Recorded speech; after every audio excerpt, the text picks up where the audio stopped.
A sloth, a donkey, and a curious human. Send a prompt and see what they're doing. One hits record with a question on his mind. Two brothers pick it up, see what they find. Corn takes his time, Herman's got the facts. Back and forth, they never hold back. My weird prompts, come on in, that's where we begin. My weird prompts, glad you're here.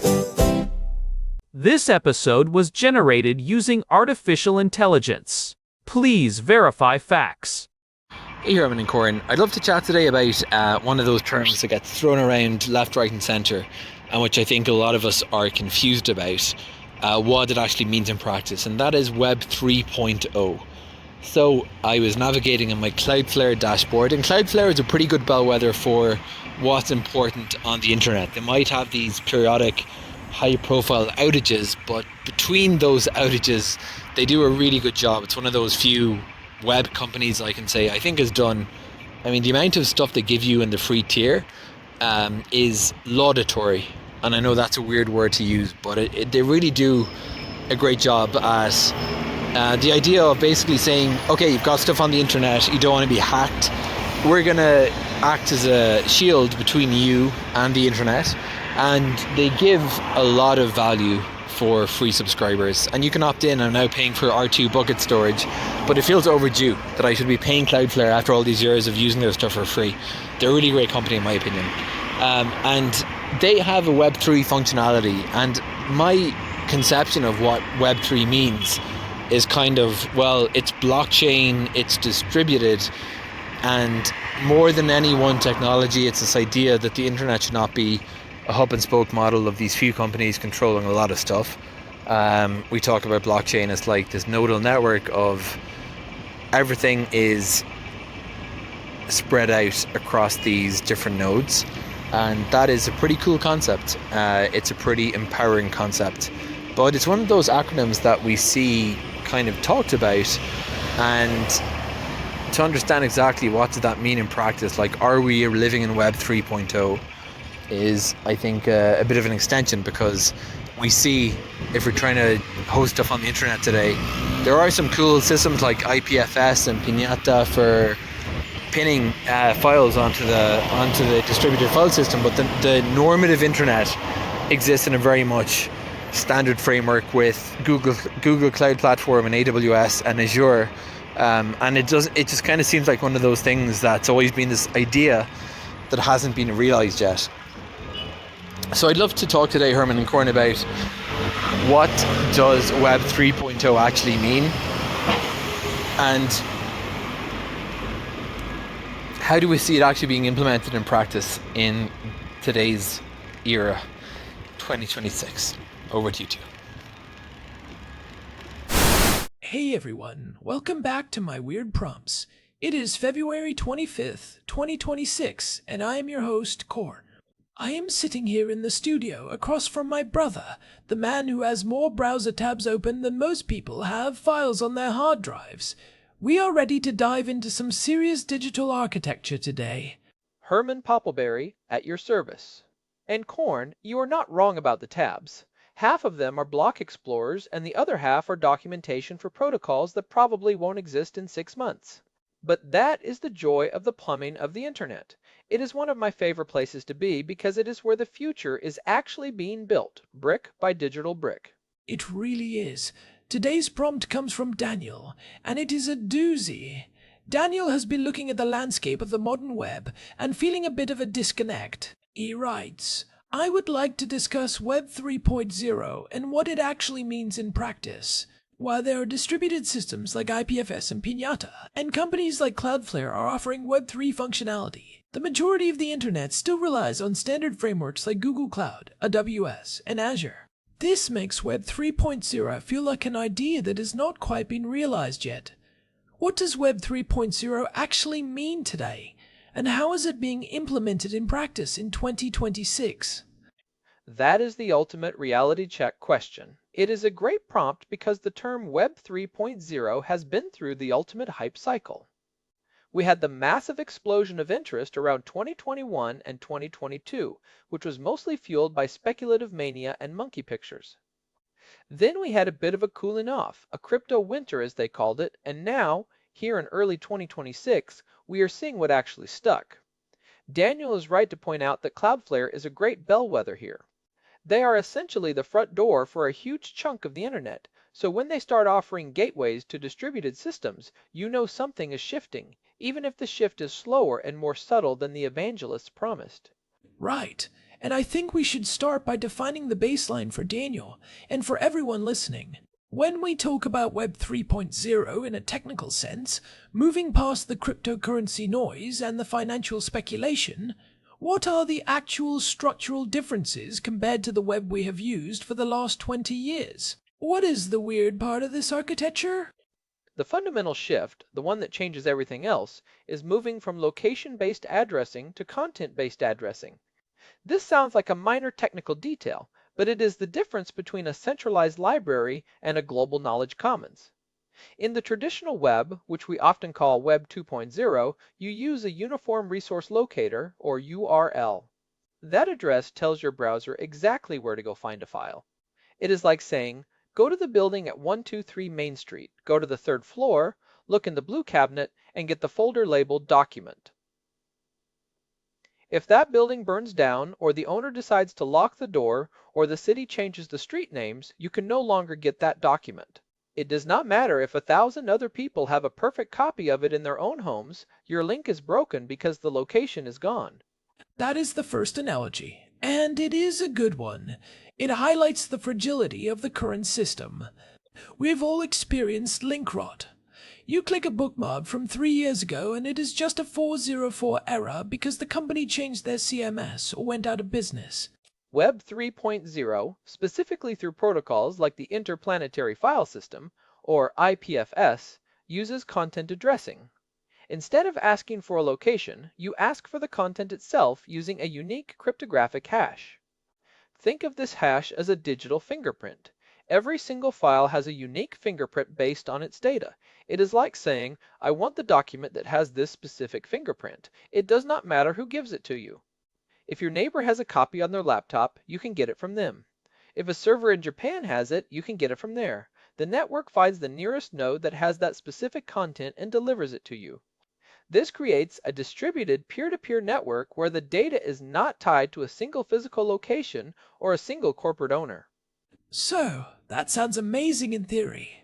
It is redundant, it is censorship-resistant, and it is potentially more efficient because you can pull data from the closest source rather than a server halfway across the world. But Daniel's point is the AWS factor. If I am a developer today, why would I choose to deal with the complexity of IPFS and cryptographic hashes when I can just spin up an S3 bucket on Amazon in 5 minutes and have it work perfectly?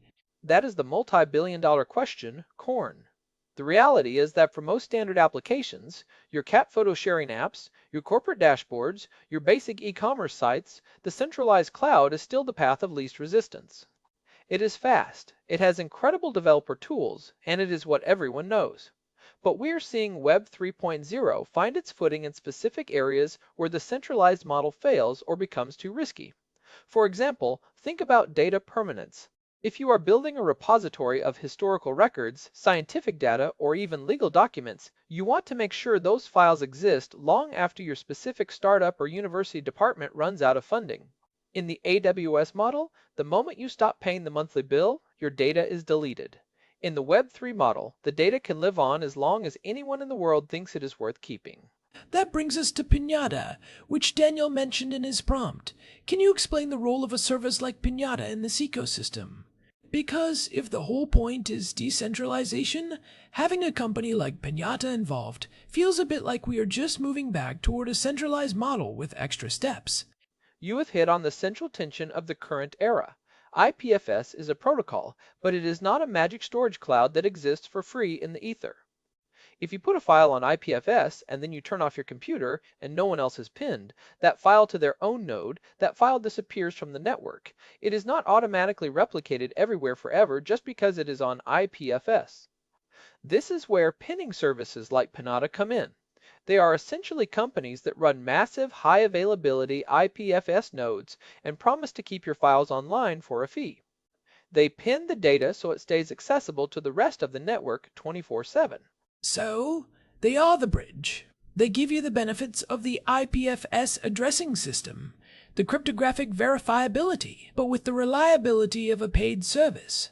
Precisely. And this is why it feels like an idea that has not been fully realized, as Daniel said. We are in this hybrid phase. Many people call it Web 2.5. You are using Web 3 protocols, but you are still relying on centralized infrastructure providers to keep the lights on. It is a pragmatic compromise. You get the cryptographic verifiability of the content, which is huge for things like digital identity or verifiable credentials, but you do not have to worry about your files vanishing because your home internet went out or your local hard drive failed. I want to go back to Cloudflare for a second. Daniel mentioned they have Web3 functionality. From what I have seen, they offer things like Ethereum gateways and IPFS gateways. Why would a massive, centralized company like Cloudflare, which basically runs the old internet, want to help people use decentralized protocols? It is about being the indispensable middleman, Corn. Cloudflare's business model is making the internet faster and more secure. If a significant portion of the web's content starts moving to IPFS, Cloudflare wants to be the way people access it. Most people are not going to run a local IPFS node on their phone or in their browser. It is too heavy, it drains the battery, and it is complicated. They're going to type a regular URL into Chrome or Safari. Cloudflare provides a gateway where they take that regular web request and translate it into an IPFS request on the back end. They are essentially providing a high-performance window into the decentralized web. It is a very smart move because it lowers the barrier to entry for users while keeping Cloudflare at the center of the traffic flow. It feels like a paradox, though. We are using a massive centralized gatekeeper to access a decentralized network. Does that not defeat the purpose of censorship resistance? If Cloudflare decides to block an IPFS hash at their gateway, then for the average user, that content is effectively gone. You are absolutely right. It is a major point of contention in the community. If we rely on centralized gateways, we have just rebuilt the old system with a different set of protocols. However, the difference is that the content still exists on the underlying network. If Cloudflare blocks it, you can still go to another gateway, or run your own node, or use a browser like Brave that has native IPFS support. In the old web, if Amazon deletes your S3 bucket, that data is gone for everyone unless you have a separate backup. In the Web 3 model, the data lives on the network and the gateways are just different ways to see it. It is the difference between a locked door and a foggy window. You can still get to the data, you just might need a different tool. Okay, so we have the architecture, but let's look at the standard frameworks Daniel mentioned. Amazon Web Services, Azure, Google Cloud.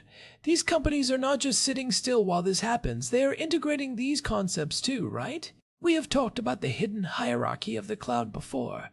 They are, but in a very corporate, enterprise-ready way. We talked about this a bit in episode 797 when we looked at the hidden hierarchy of the cloud. These big providers are starting to offer managed blockchain services and distributed ledger technologies, but their focus is usually on private or permissioned networks. Think supply chain tracking for a global retailer or interbank settlements. They are not really interested in the open web version of decentralization where anyone can join the network. They want to sell you a decentralized database that they still control the billing for.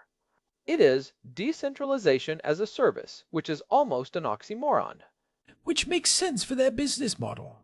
But it does leave this gap between the vision of a truly peer-to-peer web and the reality of where most of our data actually sits.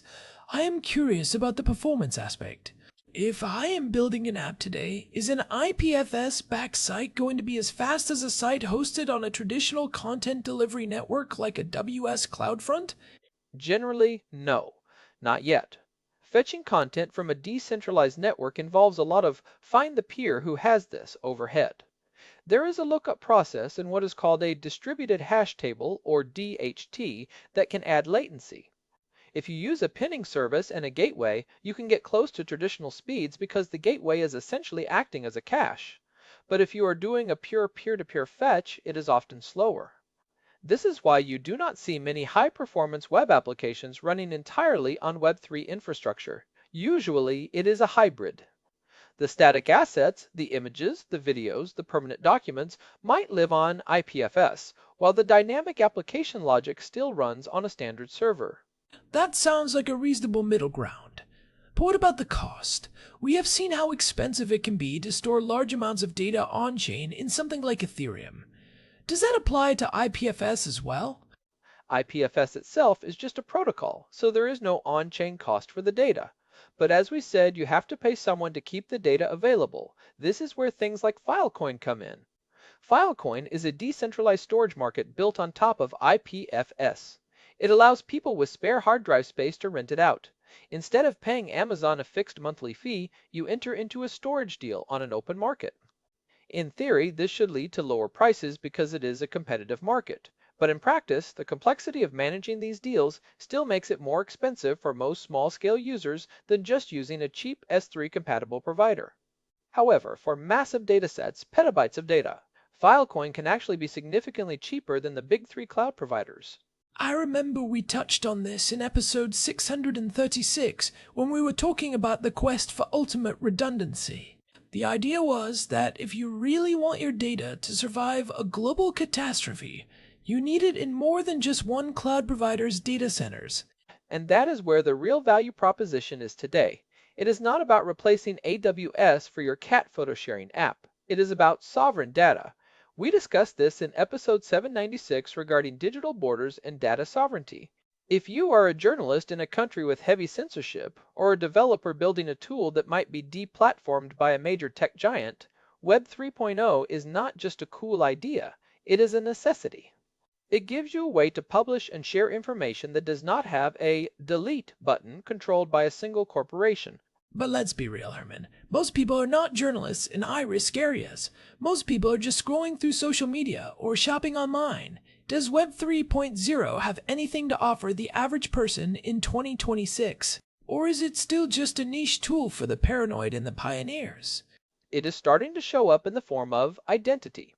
This is actually where I think the most successful implementation of Web 3.0 tech is happening right now: decentralized identifiers and verifiable credentials. Right now, your online identity is owned by Google, Facebook, or Apple. When you sign in with Google, you are asking permission from a giant corporation to prove who you are. Web 3.0 offers a way to have a portable identity that you own. You have a digital wallet that contains cryptographically signed proofs of your identity, like your age, your university degree, or your membership in a club. You can present these proofs to websites without needing a central middleman to vouch for you. That sounds like a huge win for privacy. But it also sounds like a lot of responsibility for the user. If I lose the private key to my identity wallet, I am in big trouble. I can't just click forgot password and get an email from Mark Zuckerberg. That is the second analogy for the day. It is like being your own bank. In a community garden, you are responsible for your own plot. If you forget to water it, your plants die. In a supermarket, you just show up and buy what you need, but you have no control over what they stock or how they treat the farmers. Web 3.0 is the community garden of the internet. It gives you incredible power and independence, but it requires a level of technical literacy and personal responsibility that many people find daunting. This is why we are seeing the rise of account abstraction and social recovery, wallets which try to make this easier for normal people. And that is probably why the P. Piper reality we talked about in episode 683 hasn't quite arrived. Building a truly distributed web is hard. It is not just a technical challenge, it is a user experience challenge. It really is. And to Daniel's point about the standard frameworks, the big cloud providers are very good at user experience. They make it easy. AWS has a million different services that all talk to each other seamlessly. If you want to build a Web3 app, you are often stitching together 5 different protocols and 3 different pinning services. And then you have to figure out how to handle the latency. It is a much higher mountain to climb. But we are seeing new frameworks emerge. Have you heard of Farcaster or Lens Protocol? I have heard the names, but I haven't really spent much time in those ecosystems. Are they the Web3 social media everyone was talking about? And they are actually working.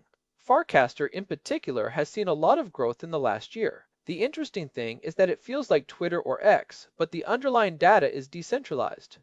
If the main app you use to access Farcaster decides to ban you, you can just take your entire history, your followers, and your identity to a different app.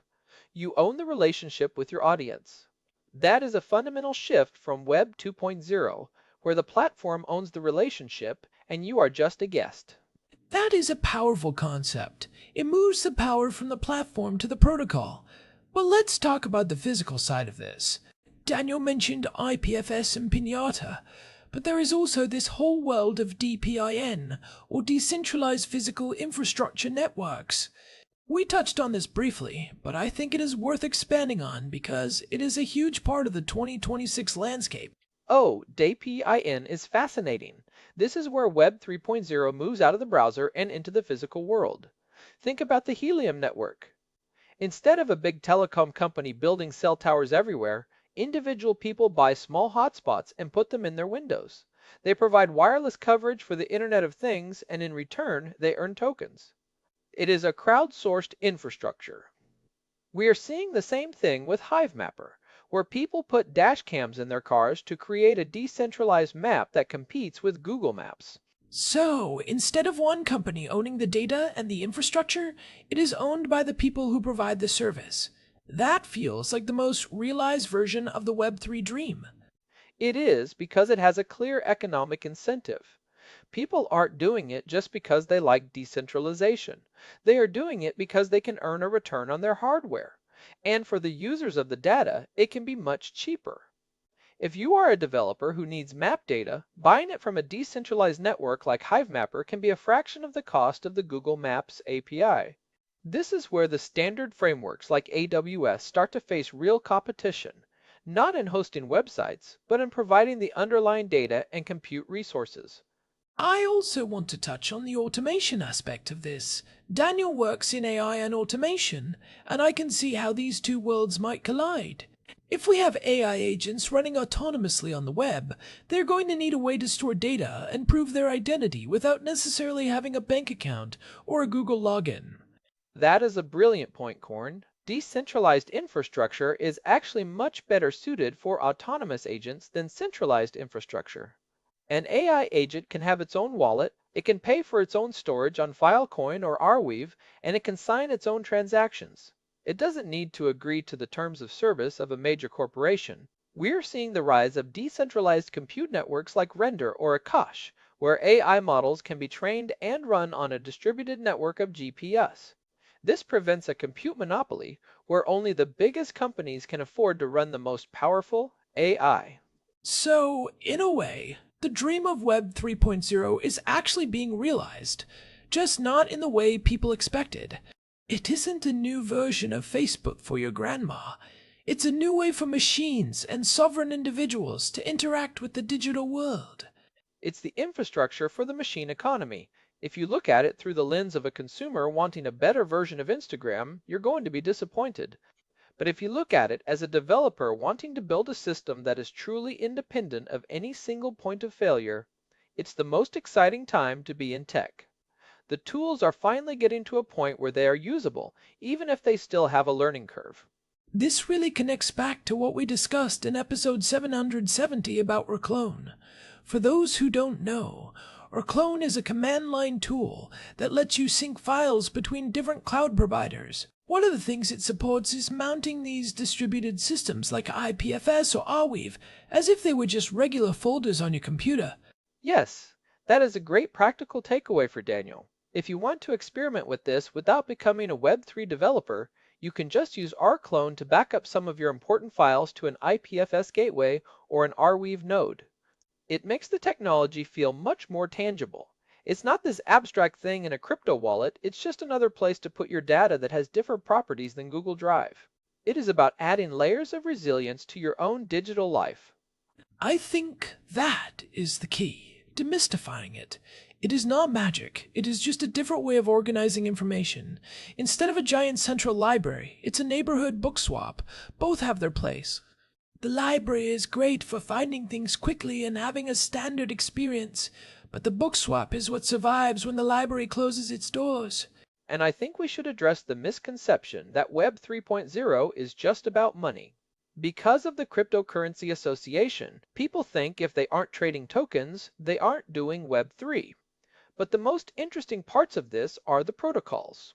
The tokens are just the incentive mechanism to keep the network running without a central owner. You can use the protocols without ever caring about the price of a specific coin. For example, The Ethereum Name Service, or ENS, is basically a decentralized version of DNS. It lets you have a human-readable name like Herman.eth that points to your wallet or your website. It is a utility, not a speculative asset. That is an important distinction. The financialization of the web was just the first use case because it was the easiest to implement, but the architectural changes are what will actually last. I am curious, Herman, where do you see the big three cloud providers in 5 years? Will they have fully absorbed these protocols, or will they be sidelined?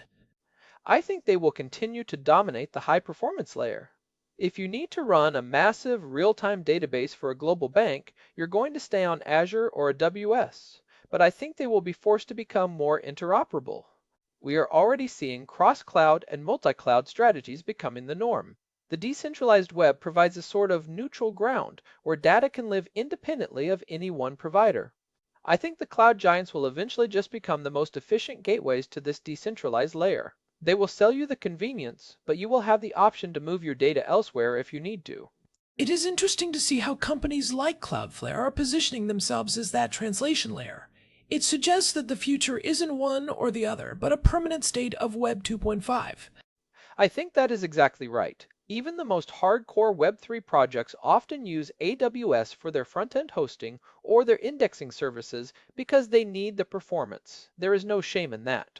The goal is to move the source of truth to the decentralized network even if the delivery mechanism is still centralized for speed. If the underlying data is a cryptographic hash on IPFS, it doesn't matter if you downloaded it from an Amazon server. You can still verify that it hasn't been tampered with. That is a massive upgrade over the current web where you just have to trust that the server is giving you the right file. Let's talk about the practical side for a developer or a small business. If someone is listening to this and thinking, I want to start using some of this tech, where should they actually look? Daniel mentioned IPFS and Pinata. Are those still the gold standard? They are definitely the most accessible. If you want to host a static website in a way that is highly redundant and hard to take down, putting it on IPFS via Pinata and then pointing a decentralized domain name like an ENS name at it is a great project. It teaches you a lot about how the underlying protocols work. Another area to look at is Arweave. While IPFS is about content addressing, Arweave is focused specifically on permanent storage. They have a unique economic model where you pay a one-time fee to store data for 200 years. It is a different approach to the same problem of data longevity. 200 years. That is a bold claim for a technology that is only a few years old. How can they possibly guarantee that? It is based on an endowment model. A portion of your fee goes into a pool that earns interest, which is then used to pay miners to keep the data alive. The math is fascinating, though obviously it relies on the network staying active and the price of storage continuing to drop over time. But again, it is a tool in the toolbox. If you have a legal contract, a piece of art, or a historical record that you want to ensure exists long-term, Arweave is a very interesting option. It is the digital archive to IPFS's digital file system. I also want to mention the zero-knowledge aspect, or ZK proofs. We haven't talked about that much, but it feels like a big part of the privacy promise of Web 3.0. OZK proofs are the magic of 2026. They allow you to prove that something is true without revealing the underlying data. For example, you could prove you are over 21 years old without showing your birth date or your name. Or you could prove you have enough money in your bank account for a loan without showing your entire transaction history. This is the privacy layer that Web 2.0 never had. In the old web, to prove something, you had to give away all your data. In Web 3, you just give away the proof. That feels like the missing piece of the puzzle. If we can have decentralized storage, decentralized identity, and decentralized privacy, then we really do have a new version of the internet. It just looks a lot more like a complex ecosystem of protocols than a single website you go to. It's a shift from platforms to protocols, and that is why it feels so messy right now. We are used to platforms like Facebook or Google where everything is integrated and just works. Protocols are like Lego bricks. You have to build the thing yourself or wait for someone else to build a good interface for you. We are in the building the interfaces phase. So, to answer Daniel's question, Web 3.0 is not a failure because it hasn't replaced AWS. It is a success because it has created a parallel infrastructure that provides things AWS never could: permanence, sovereignty, and cryptographic truth. I couldn't have said it better myself. It is maturing. We are moving past the "this will replace everything" phase and into the "this is a specialized tool for specific problems" phase. I see it as a new layer of the internet stack, not a replacement for the whole thing. We will still have centralized clouds for high-speed computing and massive databases. But we will have a decentralized layer for permanent storage, verifiable identity, and censorship-resistant communication. It is about adding resilience to the system. It is a more robust, if slightly more complicated world. And honestly, I think that is a good thing. The more options we have for how we store and share our data, the better off we are. I agree. And we are seeing that in the way regulations are evolving too. We talked about data sovereignty in episode 796. Governments are starting to realize that having all their citizens' data stored in a handful of data centers in Northern Virginia is a massive national security risk. They are starting to look at decentralized storage as a way to comply with local data laws while still benefiting from the global nature of the cloud. It is a very weird intersection of high-level policy and low-level networking. It feels like we are in the early broadband era of Web 3.0.